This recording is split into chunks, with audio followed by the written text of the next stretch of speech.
Are you aware of the inequalities of gender? Today, I'm going to teach you about them. Gender inequality is a man and woman problem we face in today's society, and I'm going to list them for you. When people hear gender inequality, they just assume it's feminist and just for women, but in fact, it's both women and men who have inequalities, and most people aren't aware about them. So what I'm going to tell you about is what is gender equality, inform you about that. I'm going to tell you the inequalities of men and women. So women have been oppressed in the early days when it came to rights, and they never gotten to make decisions for themselves. In earlier times, in some countries still, women are not able to make decisions on marriage. The father or a father figure chooses who they marry. And that's a problem. For one, that's immoral in my opinion. In the court system, early days, the woman was never right. It was always what the man said, so women could be accused of cheating on somebody. If the man says it happened, it must have happened, so then she got incriminated.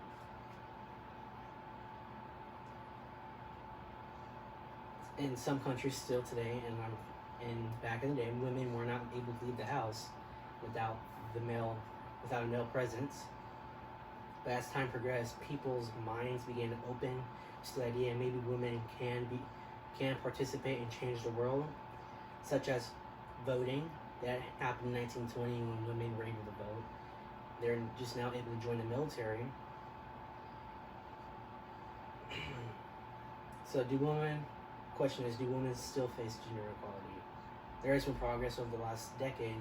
Most girls, or most women, are going to school and colleges. Fewer girls or fewer women are not forced into early marriage anymore, and more women are serving in higher positions of leadership roles, such as politics.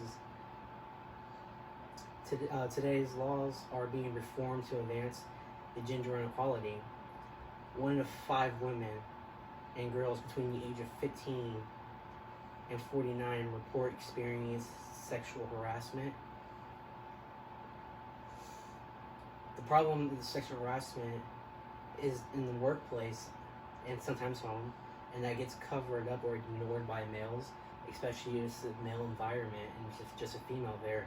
The males have a tend of harassing them, which is not good. The advantage women do have is the abortion topic, where they get to make the choice if abortion happens or not. The males never have a say, which it could go either way. I think that it should be a 50-50, not just someone just making this sole decision.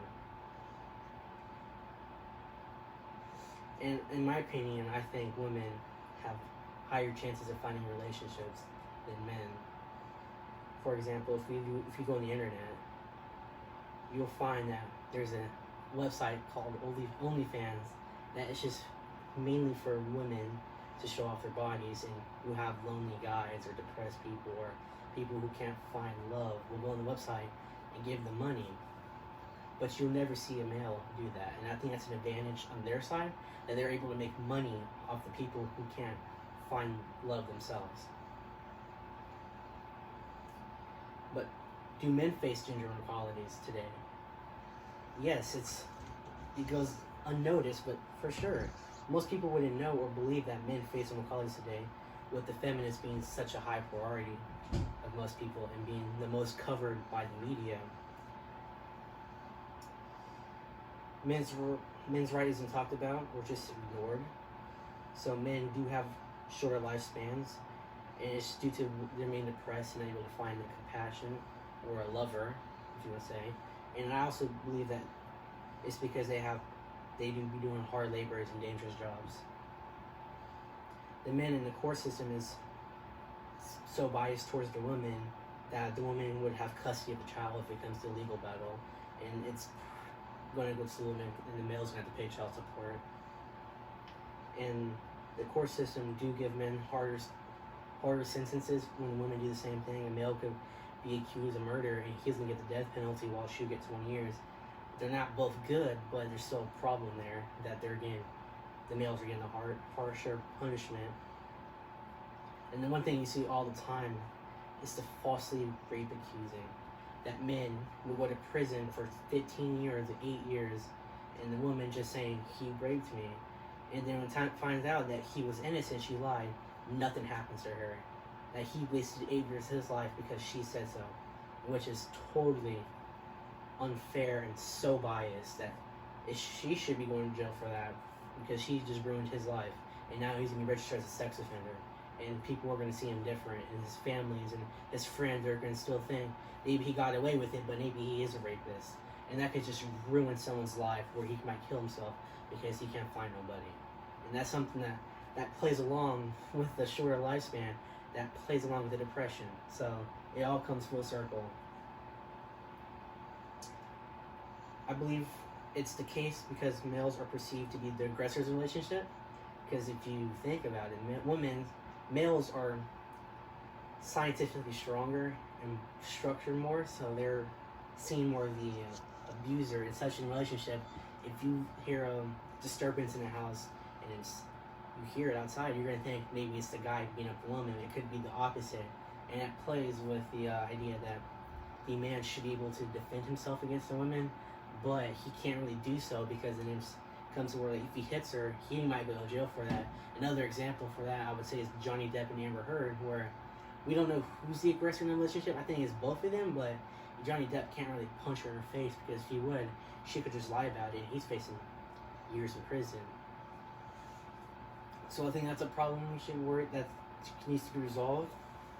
But the males also do have advantages when it comes to being a male, such as sports. Males are just highly talented when it comes to sports. Women, there's no woman that could beat a male in a sport. Let's just be honest. That's just not going to happen.